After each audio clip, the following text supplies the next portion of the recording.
Hello, welcome back to Jalena's Jam and Gym channel. I am so excited you're here. We are on day five of the Back to Basics Bootcamp workbook. And you guys, we made it. If you stuck with me this long, like, good job. Okay, give yourself a pat on the back because that was amazing. And I am so excited for your journey this year. I am so excited for you to be set up for success because this is what I want. I want you to have an amazing school year. And so here's day 5. We're going to talk all about planning your caseload. And we are also going to start with a quote because I do love a little bit of inspiration right before we get going. But real fast, if you're just joining us, I'm going to tell you a little bit about who I am and then we'll just kind of jump into it. So I am Jelena and I'm currently a stay-at-home mom. But before that, I was a teacher, a special education teacher for 8 years. I taught all different kinds of disabilities, mainly autism and behavior. Those were kind of 2 focuses that I had within my classroom. And I learned a lot, I learned a lot of tips and tricks. And so, my goal for this channel, this workbook, is to really help you as an educator. And if you're not an educator, to help you as a parent with different strategies. And so this specific today, what we're talking about is more geared for a teacher. And so I have developed a workbook that helps you set up your classroom for success and different ways that you can be prepared for anything that comes your way. So whether you're going to have a good day, a bad day, it doesn't matter. You are set up for success. And so that is kind of what this workbook is. And we are on now day 5. Day 5. Whoa. Can you get excited about that? So today we are going to talk about planning your caseload. But first, we have a quote. Teachers can change lives with just the right mix of chalk and challenges. Okay, so if you have just enough chalk and just enough challenges, you know what? You can change a life. Okay, so that was by Joyce Meyer. I love that quote. It's really funny. It puts a little picture in my head of like chalk and challenges and like changing someone's life. I don't know. Very animated in my head. Okay, but anyways, let's go ahead and get started. So, planning your caseload. I only have 4 steps for you. So this may be a shorter video, but I have 4 steps on how to plan your caseload.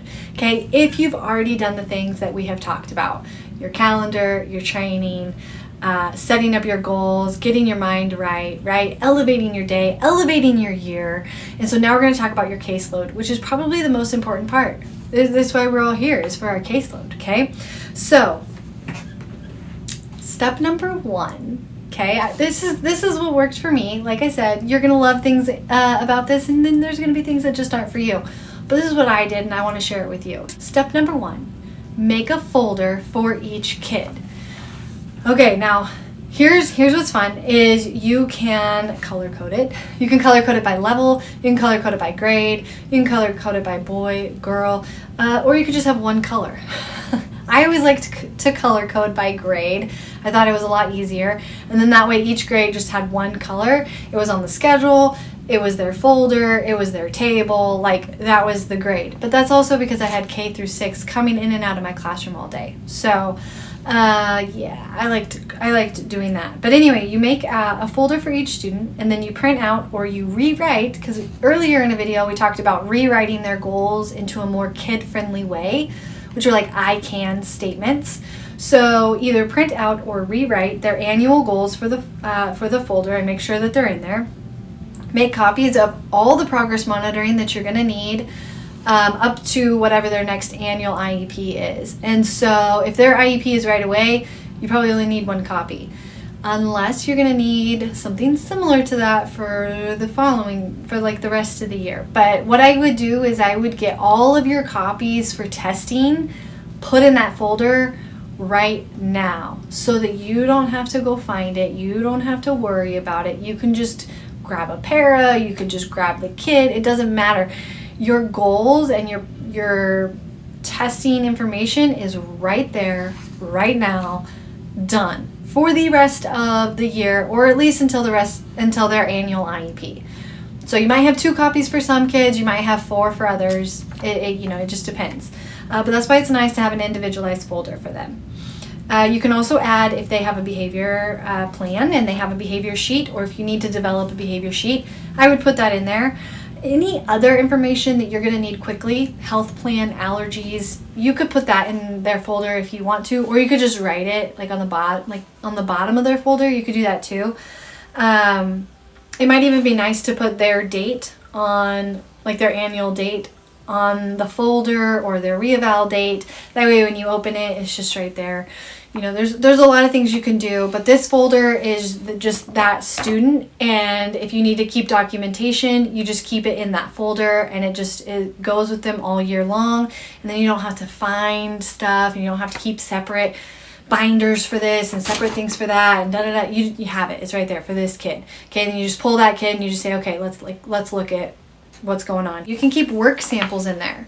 And this is nice as you go through the year, because then when it comes parent-teacher conferences, you already have work samples. You have baseline data, and you have, where they're at now. So not only is having work samples good for a parent-teacher conference, but it's also good for the annual IEP, especially if you need documentation, because then you have where they are and how they've grown. And it's really nice. And if you have like admin come in, or you have to go to like a general education meeting, or something like that, like title, whatever it is, you have documentation right there. You have work samples that you can actually give people and show people. And so I really like to do that. And then you can also have like their weekly probes in there. I would make as many copies as you need to, so that you don't have to continually make copies like every day. You just have it ready. And that is great for your progress monitoring, so that it is quick, easy, fast. And if you do it to where you just write in the skill, and you can do it to where it's interchangeable and super fast and super easy, so that you don't have to always remake it or reinvent the wheel. You just have a quick, easy probe with a skill that you wrote in, and here's their information, and however many weeks or days or whatever that you tracked it. And so that's really nice for that. Step 2, this is for you tech savvy people. Can I get some hallelujahs up in here? Okay, if you are a computer person, I would create spreadsheets. Spreadsheets are amazing. They're so fun. Okay, now you can do so many things with spreadsheets too. And there's a lot of things you can do with them that I don't even know about. But I love spreadsheets, and I used it for everything. So it's really nice because it's a quick reference, and you can just quickly put in information. And then you almost don't even need a folder, because you can have a folder on your computer.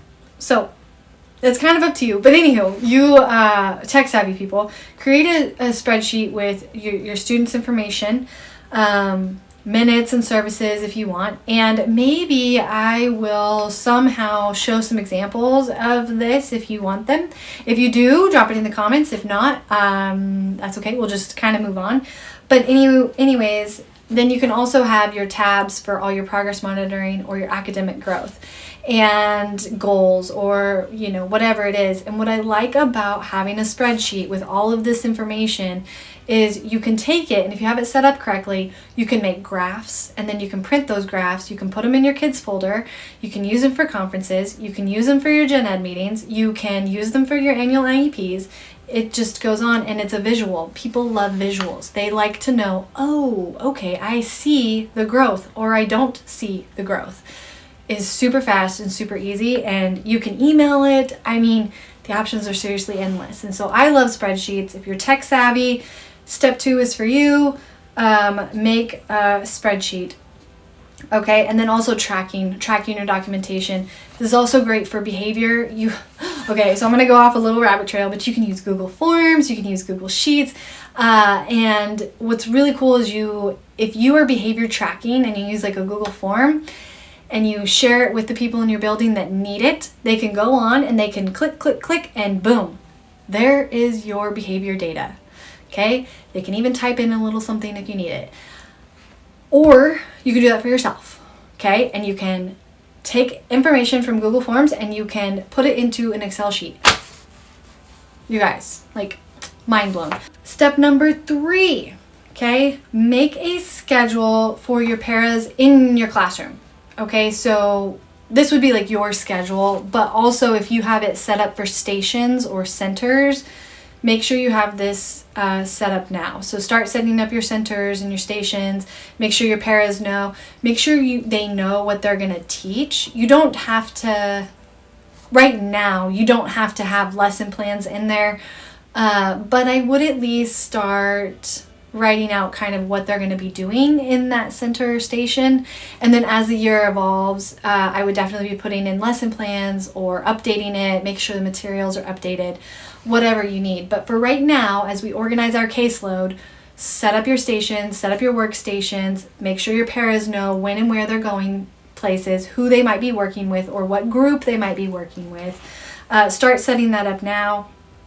What's nice with the schedule, okay, so you're going to do that for your classroom, but this is the time that you're also going to set up your schedule for their entire day, your students' entire day, your entire day. So organizing your caseload means setting up your schedules, okay? Setting them up in your room, and then also setting up your big main schedule.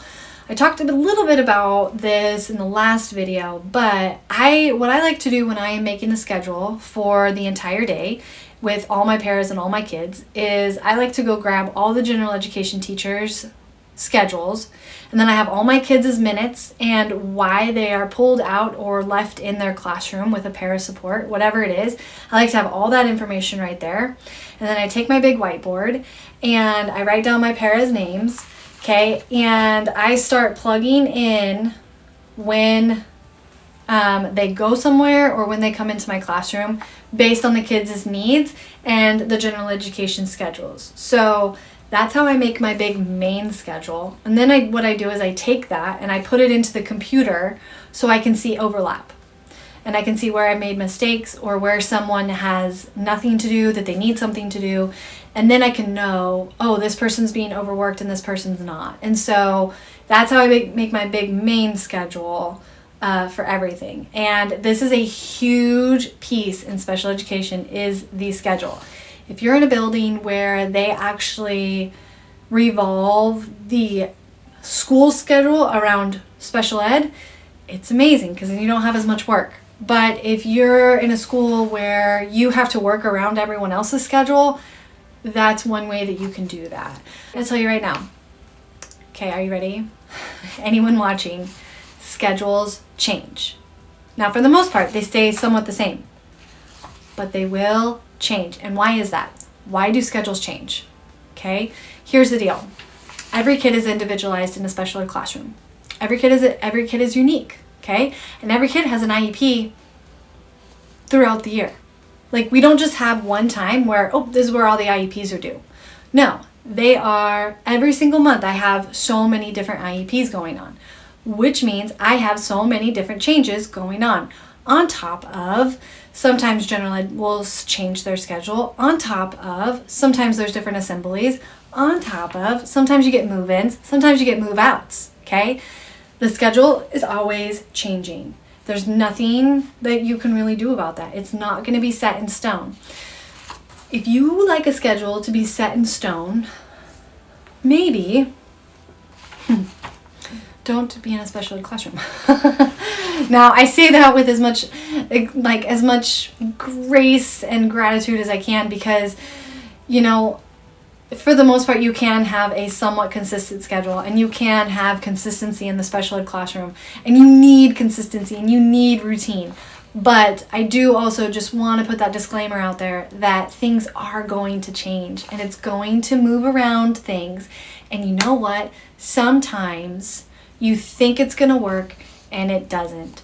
And it could be personality conflict. It could be kid and teacher conflict. It could be just the subject is not fit for whatever situation a person is in. It doesn't matter why, but I'm telling you right now, there's tons of reasons that a schedule may need to change. Okay, and so it's most likely going to happen. So don't get frustrated. Set yourself up now to know, okay, I anticipate my schedule is going to change at some point. I'm not going to get angry about it, okay, because it's going to happen. And I just know that up front. So set yourself up for success and just know that things are going to happen and things are going to change. All right. Step number 4, last step. Are you okay?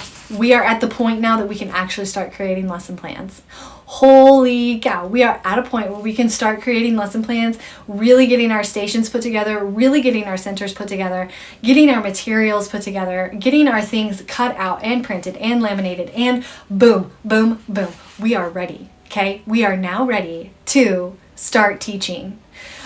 Wow, did you know all that preparation went into a classroom? Like, holy cow.